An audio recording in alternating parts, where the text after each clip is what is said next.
Dans une interview pour Paris Match, Delphine Vespizer a révélé sans filtre la véritable raison de sa rupture avec Roger. Delphine Vespizer a accepté de se confier à Paris Match dans un contexte très particulier.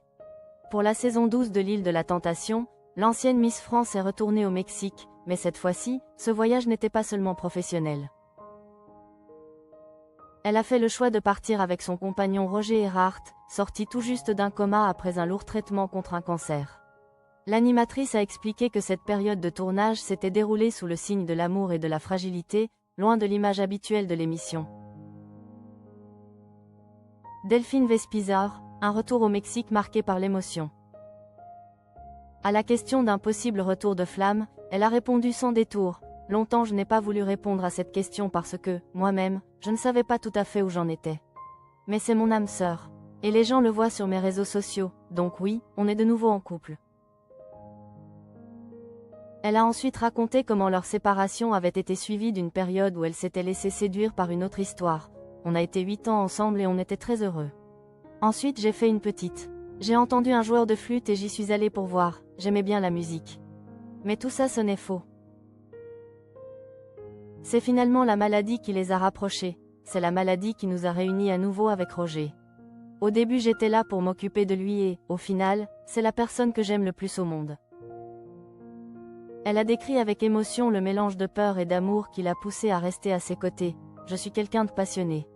Mais j'ai tellement prié pour ne pas le perdre. Je suis incapable de lui faire du mal.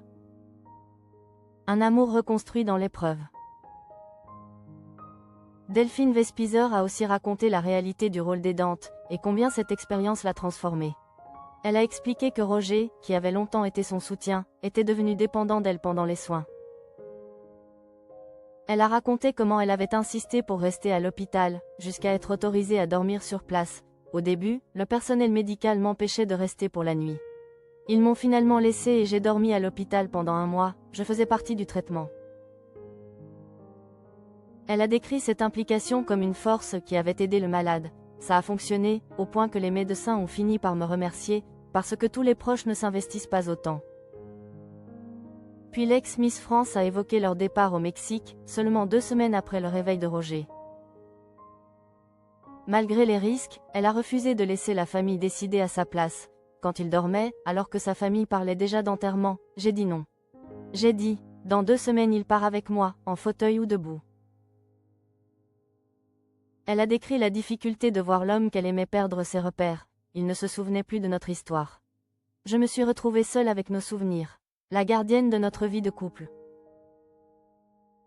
Mais, selon elle, l'amour a fini par faire renaître leur relation, mais petit à petit, tout est revenu. Notre amour l'a ramenée à la vie, et lui m'a ramenée au bonheur, à l'apaisement, moi qui étais totalement éteinte.